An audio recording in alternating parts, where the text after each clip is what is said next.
Hi hello नमस्ते, कैसे हैं आप सभी। तो मैं आपका स्वागत करता हूं अपने चैनल मैथ्स लैब में। आज के वीडियो का टॉपिक है introduction to physics. Class 11th का टॉपिक है, बड़ा ही मजेदार टॉपिक होने वाला है इंट्रोडक्शन टू फिजिक्स। हम पूरे अंदर जाएंगे, फिजिक्स क्या है, फिजिक्स क्यों है, ठीक है, उसके कॉन्सेप्ट क्या है, क्या क्या क्वांटिटीज होते हैं, आज हम ये सीखने वाले हैं। ठीक है, तो पहले तो कॉपी पेन लेके बैठ जाइए। भजन नहीं सुनने बैठे हैं, पढ़ने बैठे हैं।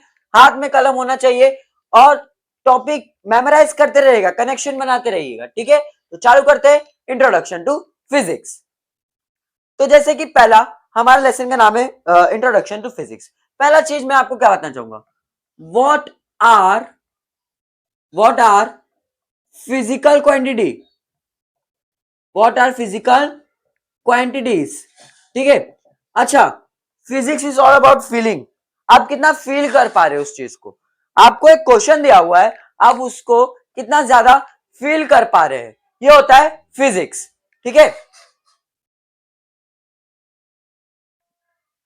तो what are the physical quantities. Physical quantities होते क्या है, जैसे कि हमने पढ़ा है पहले, ये फिजिकल क्वांटिटी वो होते anything can be measure is known as physical quantity. हम जो भी चीज को माप तोल सकते हैं वो होता है फिजिकल क्वांटिटी। हम 1 किलो एप्पल्स ले सकते हैं, माप रहे उसको, ठीक है, वजन कर रहे 1 kg, तो क्या हो गया, एक फिजिकल क्वांटिटी हो गया। ठीक है, उसका मास क्या हो गया, फिजिकल क्वांटिटी हो गया। लेकिन ये तब तक के लिए अच्छा था। अभी फिजिक्स में ये तो ठीक है, एनीथिंग कैन बी मेजर, पहला आंसर रहेगा anything that can be measure, that can be measure. लेकिन ये फिजिकल क्वांटिटी होते क्या है, physical quantities are those quantity, physical quantities are those quantity which use to express the law of physics. यानी हम physics के law को express करने के लिए उनका यूज कर सकते हैं। Physical quantities are those quantities quantities which help us to express the law of physics, which help us to express the law of physics. Physical quantities are those quantity which are used to express law of physics. ये line का मतलब क्या है, physics में बहुत सारे law सुने होंगे, gravitational law, laws of motion, ठीक है, इक्वेशन ऑफ मोशन, इतना सब कुछ सुना होगा आपने। ठीक है, तो इसमें जो वर्ड्स थे, जैसे कि अब मैं ले रहा हूं सेकंड लॉ ऑफ मोशन का देता हूं, F is equal to dp by dt, यानी F is equal to ma mass into acceleration. तो जो ये F is equal to ma, ये एक लॉ है, फिजिक्स का एक लॉ है, लॉ ऑफ फिजिक्स है। तो ये F is equal to ma, ये क्या हो गया, ये सब क्या हो गया, फिजिकल क्वांटिटी। क्या हो गया, फोर्स, मास, एक्सेलरेशन, ये सब क्या है, फिजिकल क्वांटिटीज है। क्या है, फिजिकल क्वांटिटीज है। ये एक लॉ है और हम फिजिकल क्वांटिटी के मदद से इन सबको एक्सप्रेस कर रहे हैं। ठीक है, जैसे कि पहले तो इतना नोट कर लीजिए, इतना नोट कर लीजिए, नोट कर लिया, ठीक है। Physical quantity, anything can be measure, physical quantity are those quantities which are used to express the law of physics. ठीक है, अब और थोड़ा गहराई में जाते हैं। अब देखते हैं फिजिकल क्वांटिटीज होते क्या है, कैसे लॉ में यूज होते हैं। जैसे कि मैंने एक एग्जांपल लिया है फिजिकल टू एम ए, वो तो हो गया। अब एक लेता हूं पहला equation of motion, u is equal to v is equal to u plus a t. ये v क्या है, वेलोसिटी है, वेलोसिटी है। ये u भी वेलोसिटी है। ये क्या है, एक्सेलरेशन है। क्या है एक्सेलरेशन, ये क्या है, टाइम। टाइम को हम मेजर कर सकते हैं। ठीक है, ये सब मेजरेबल क्वांटिटी है। ये सब क्या हो गए, फिजिकल क्वांटिटी। ये सब क्या हो गए, फिजिकल क्वांटिटी। क्या हो गए, फिजिकल क्वांटिटी जो कि यूज हो रहे हैं। क्यों यूज हो रहे हैं, ताकि हम एक्सप्रेस कर सके लॉ ऑफ फिजिक्स। ये सब फिजिकल क्वांटिटी जो कि हम यूज कर सकते हैं ताकि हम एक फिजिक्स के लॉ को हम एक्सप्रेस कर सके। जैसा कि देखिए, एप्पल का पेड़ का तो एग्जाम्पल सभी ले लेते हैं। मैं लेता हूं आम के पेड़ का एग्जाम्पल। ठीक है, इधर एक आम है। ठीक है, ठीक है। अब हम आते हैं लॉ ऑफ ग्रेविटेशन में। फॉर्मूला क्या है? F is equal to G m1 m2 upon r square. ठीक है, लॉ ऑफ ग्रेविटेशन। अर्थ हम सबको अट्रैक्ट कर रहा है, हम एक दूसरे को अट्रैक्ट कर रहे हैं। मैं जिससे शूट कर रहा हूं, ये मोबाइल मुझसे अट्रैक्ट कर रहा है, ये बोर्ड मुझे अट्रैक्ट कर रहा है, ये मार्कर मुझे अट्रैक्ट कर रहा है, ये मार्कर इस बोर्ड को अट्रैक्ट कर रहा है। तुम किसी और को नहीं, तुम किसी और को अट्रैक्ट नहीं कर रहे। ठीक है, अब देखिए कि जो मैंगो है, अर्थ उसे अट्रैक्ट कर रहा है, कुछ फोर्स लगा के खींच रहा है, वो फोर्स नीचे की तरफ लग रही है, वो है mg बोल लो, F is equal to G m1 m2 upon r square बोल लो। ठीक है, mg ये सब है। ठीक है, एक डिस्टेंस ले लो r। ठीक है, ये सब क्या है? फिजिकल क्वांटिटी है। ये सब क्या है? फिजिकल क्वांटिटी है जो कि यूज हो रहा है ताकि हम एक चीज को, लॉ ऑफ फिजिक्स को डिस्क्राइब कर सके। क्या हो रहा है? हम लॉ ऑफ फिजिक्स को डिस्क्राइब कर रहे हैं फिजिकल क्वांटिटीज के मदद से। अब न्यूटन बाबा ने बोल दिया फोर्स है, फोर्स अट्रैक्ट कर रहा है। कितना फोर्स अट्रैक्ट कर रहा है, क्यों कर रहा है? एक्सप्रेस करो उसे। तो एक्सप्रेस किस टर्म में किया? इस टर्म में किया है। समझ में आया? आप जैसे कि आपने वर्क डन का फॉर्मूला क्या है? F is equal to Fs cos theta. ठीक है, Fs work done is equal to force into displacement into cos theta जान दो, फोर्स इनटू डिस्प्लेसमेंट हुआ। ये सब क्या है? फिजिकल क्वांटिटी है, एक्सप्रेस हो रहे ताकि हम एक लॉ को डिस्क्राइब कर सके, एक लॉ को एक्सप्रेस कर सके। समझा? समझा? अच्छा, अब ये फिजिकल क्वांटिटी होती क्या है? मैंने बोला anything that can be measured is known as physical quantity, जैसे कि आप पढ़ते आए हो 10वीं तक। ठीक है, तो फिजिकल क्वांटिटी क्या हो गया? Length, mass, temperature, density, area, volume etcetera. Physical quantity क्या हो गया? Length, mass, volume, length, mass, volume, temperature, area, density. ठीक है, ये सब हो गया। ये सब क्या हो गया? Physical quantity. फिजिकल क्वांटिटी के एग्जांपल्स क्या क्या है? पहला तो हो गया मास, फिर टेम्परेचर, टाइम मेजर कर सकते हैं, और क्या?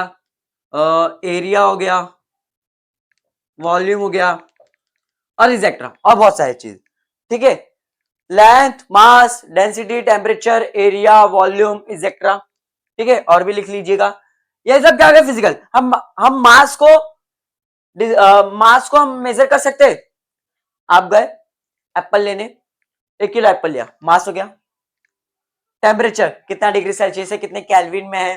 टाइम मेजर कर सकते हैं, कितने टाइम में गिरा है, क्या टाइम हो रहा है। एरिया हम मेजर कर सकते हैं, वॉल्यूम मेजर कर सकते हैं, डेंसिटी मेजर कर सकते हैं। ठीक है, ये सब क्या है? Measurable quantity. क्या है? Measurable quantity. अब नॉन मेजरेबल क्वांटिटी क्या है? ये सब क्या है? ये क्या है? Measurable quantity. अब नॉन मेजरेबल क्वांटिटी यानी नॉन फिजिकल क्वांटिटी क्या हो गया? नॉन फिजिकल क्वांटिटी क्या क्या हो गया? यानी नॉन मेजरेबल। रोना आ रहा है ना साइंस लेने के बाद? रोना आ रहा है ना? ये हो गया आपका नॉन मेजरेबल। आप दुखी हो, हम इसे मेजर कर सकते हैं। आप कितने किलो दुखी हो, आप कितने लीटर दुखी हो, ये मेजर हो सकता है? नहीं हो सकता। छोड़ के चल। आपको दुख हो रहा है, आप मेजर कर सकते हो कितना दुख हो रहा है? नहीं कर सकते। बहुत बहुत ज्यादा दुख हो रहा है, मेजर तो बताओ। नहीं कर सकते ना। तो ये सब क्या हो गया? इमोशंस। क्या हो गया? Emotion, sadness, happiness. ठीक है, हमेशा दुखी की बात क्यों करें? हैप्पीनेस। ठीक है, कभी कभी खुशी भी हो जाती है। ठीक है, नॉन फिजिकल क्वांटिटी क्या हो सकते हैं? आपके इमोशंस। ठीक है, हम उसे मेजर नहीं कर सकते, लेकिन फिजिकल क्वांटिटी को हम मेजर कर सकते हैं। ठीक है, मास मेजर कर सकते हो, टेम्परेचर मेजर कर सकते हो, टाइम मेजर कर सकते हो, एरिया मेजर कर सकते हो, वॉल्यूम मेजर कर सकते हो। क्लियर है? नोट कर लीजिए। नोट कर लीजिए। क्लियर है? क्लियर है? चलो आगे बढ़े, आगे बढ़े। तो चलिए,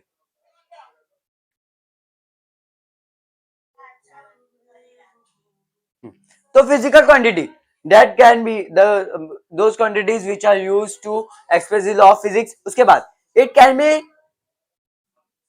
can be completely specified. ये स्पेसिफाई हो सकता है, completely specified if it has specified if it has पहला तो मैग्नीट्यूड, मैग्नीट्यूड ओनली। अगर मेरे फिजिकल क्वांटिटी के पास बस मैग्नीट्यूड है, जैसे कि आपका एग्जांपल हो गया refractive index, refractive index, dielectric constant, dielectric constant, ये सब क्या है, इनके पास बस मैग्नीट्यूड है, फिजिकल क्वांटिटी है और मैग्नीट्यूड है, ठीक है। और रेशियोज हो गए, रेशियोज, ठीक है। फिजिकल क्वांटिटीज कंप्लीटली स्पेसिफाई हो सकता है और बस मैग्नीफाइड मैग्नीट्यूड हो उनके पास, जैसे कि रिफ्रैक्टिव इंडेक्स 1.5 ठीक है। अब यूनिट नहीं पूछोगे रिफ्रैक्टिव इंडेक्स का, डाइलेक्ट्रिक कांस्टेंट, रेशियो। अच्छा, अब दूसरा magnitude and unit, numerical value भी हो और यूनिट भी हो, जैसे कि हो गया mass, current, charge, scalar quantity, scalar, ठीक है बराबर। Mass, current, charge, scalar. जैसे कि अब मैं आपको बोल रहा हूं 10 किलो गेहूं ले आओ, 10 किलो गेहूं ले आओ, 10 केजी बोल रहा हूं, 10 केजी बोल रहा हूं, 10 केजी वेट, ठीक है। अच्छा, मेरे क्लास में 3 राज थे, ये कहानी बाद में सुनाता हूं। 10 केजी विथ लो, तो 10 क्या है, ये 10 क्या है, ये है मैग्नीट्यूड, क्या है मैग्नीट्यूड, और केजी क्या है, ये है यूनिट, केजी क्या है, ये है यूनिट। अच्छा, तीसरे पे जाने से पहले, तीसरे पे जाने से पहले मैं आपको एक कहानी सुनाता हूं। मेरे क्लास में 3 लड़के थे, तीनों का नाम था राज। मैं बुला रहा हूं राज इधर आ, तीनों राज उठ जा रहे, तीनों राज उठ जा रहे अपनी जगह से, तीनों का नाम राज है। मैं किसको बुला रहा हूं, कैसे पता चलेगा?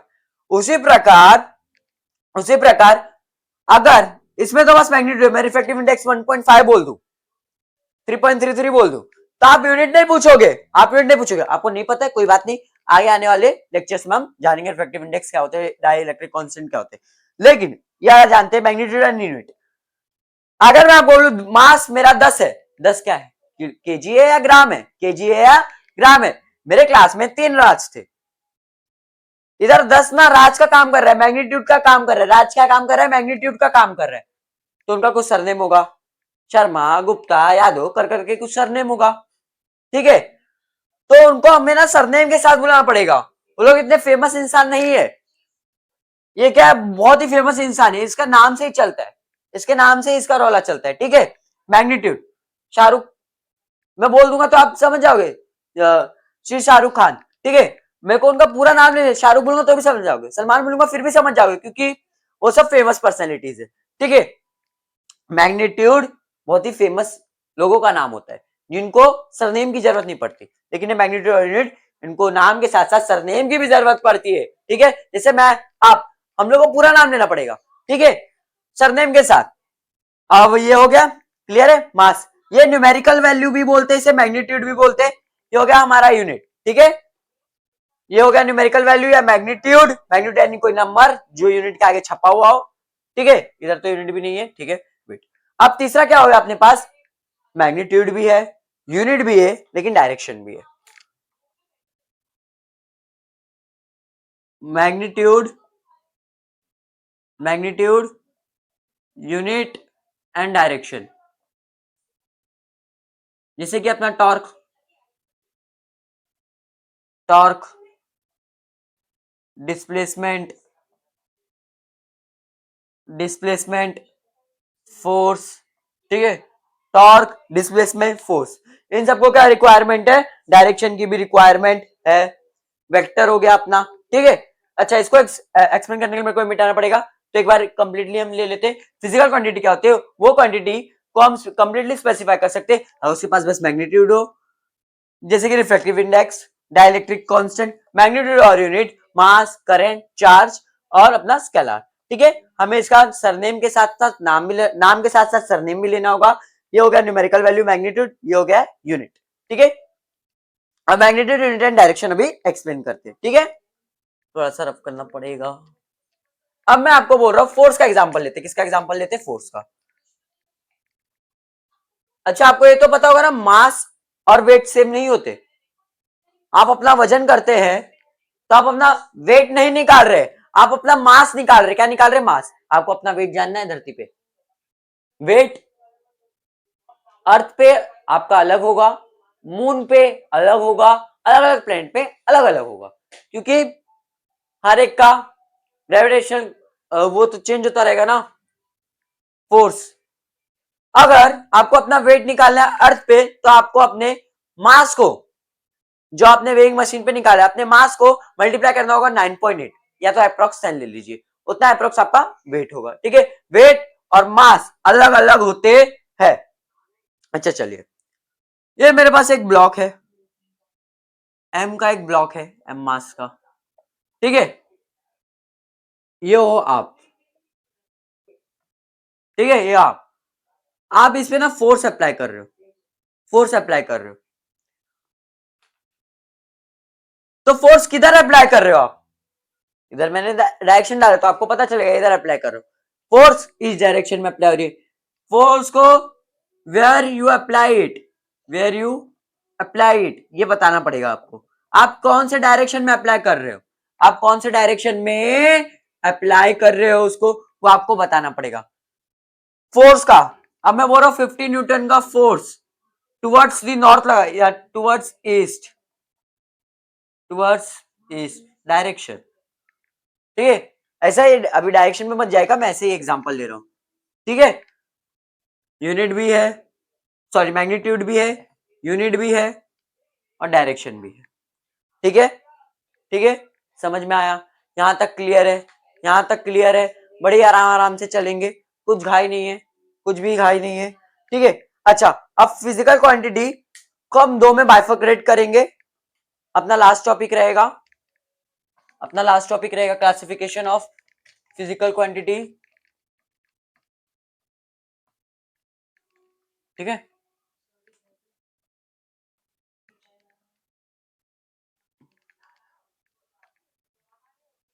ठीक है, अपना क्लासिफिकेशन ऑफ फिजिकल क्वांटिटी। आप चाहे तो वीडियो 2x पे भी देख सकते हैं, क्लासिफिकेशन ऑफ फिजिकल क्वांटिटीज। दो पे पहले बाइफरेट करेंगे, based on their directional property, based on their dependency. पहला तो रहेगा बेस्ड ऑन देयर डायरेक्शनल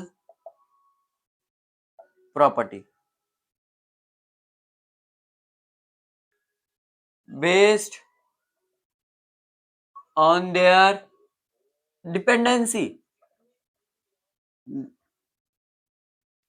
अब डायरेक्शनल प्रॉपर्टी के हिसाब से दो होते हैं, एक होता है स्केलार, एक होता है वेक्टर, ठीक है। एक होता है स्केलार, एक होता है vector. Based on their dependency, dependency होता है एक फंडामेंटल, फंडामेंटल और डिराइव्ड, डिराइव्ड, ठीक है, डिराइव्ड यूनिट। ये स्पेलिंग गलत है, इधर आई आएगा, ठीक है। अच्छा, क्या हो गया, फंडामेंटल और हो गया डिराइव, ठीक है, डिराइव। पहले तो based on their physical based on their directional property, based on the directional property क्या हो गया, स्केलर हो गया, वेक्टर हो गया। स्केलर को जैसे कि आप जानते हो बस मैग्नीट्यूड और यूनिट की जरूरत होती है, और वेक्टर को लेकिन डायरेक्शन की जरूरत होती है। और based on the dependency. Fundamental unit, इनको किसी पे डिपेंड होने की जरूरत नहीं है।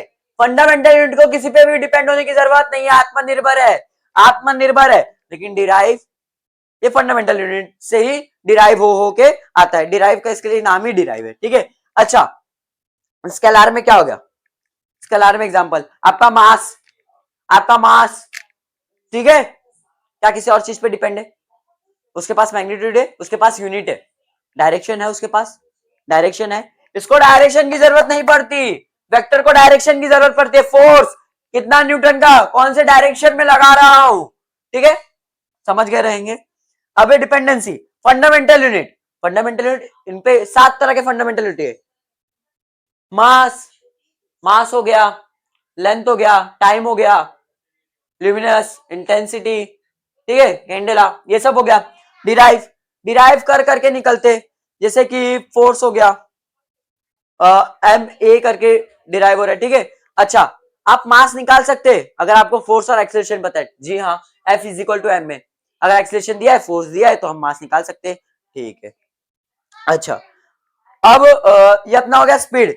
डिराइव में ले लीजिए एग्जांपल स्पीड का, स्पीड का क्या हो जाएगा, डिस्टेंस अपॉन टाइम, ठीक है, डिस्टेंस और टाइम, ठीक है, इससे तो स्पीड क्या हो रहा है, डिराइव हो रहा है। स्पीड फंडामेंटल क्वांटिटीज को यूज करके ही डिराइव हो रहा है, नोन होना चाहिए, नोन होना चाहिए, ठीक है, ये पता होना चाहिए, भी पता होना चाहिए, तो स्पीड डिराइव हो जाएगा, ठीक है। अच्छा, अब हम क्या टाइम को मेजर कर सकते हैं, जी हाँ, मेजर कर सकते हैं। मास को मेजर कर सकते हैं, जी हाँ, कर सकते हैं, बराबर। टाइम को मेजर कर सकते हैं, मास को मेजर कर सकते हैं, ये सब क्या हो गए तब, मेजरेबल क्वांटिटी, ये सब क्या हो गए, फंडामेंटल क्वांटिटी, क्या हो गया, फंडामेंटल क्वांटिटी। डिराइव का भी एग्जांपल हो गया, स्केलर का तो बताइए, मास, यूनिट और मैग्नीट्यूड चाहिए रहता है, वेक्टर का डायरेक्शन चाहिए रहता है, जैसे टॉर्क, डिस्प्लेसमेंट, ये सब हो गया, ठीक है, ठीक है, ठीक है, समझ में आया, समझ में आया, ठीक है। फंडामेंटल और बेस क्वांटिटीज जिसे हम बोलते हैं, जो किसी पे भी डिपेंड नहीं रहते, इसको हम और गहराई में जाएंगे, लेकिन अगले लेक्चर में। अगर आपको कुछ भी डाउट रहा होगा, कुछ भी मेरे में इंप्रूवमेंट करने का आपको लगा होगा, तो आप वीडियो के नीचे कमेंट कर दीजिएगा, मैं एब्सोल्युटली उस पर वर्क करूंगा, ठीक है। तो कैसा लगा आज का वीडियो, कमेंट में बताइएगा, लाइक कीजिएगा, सब्सक्राइब कीजिएगा, बेल आइकन पे हिट करके वीडियो को और भी ज्यादा शेयर कीजिएगा। Thank you for watching this video.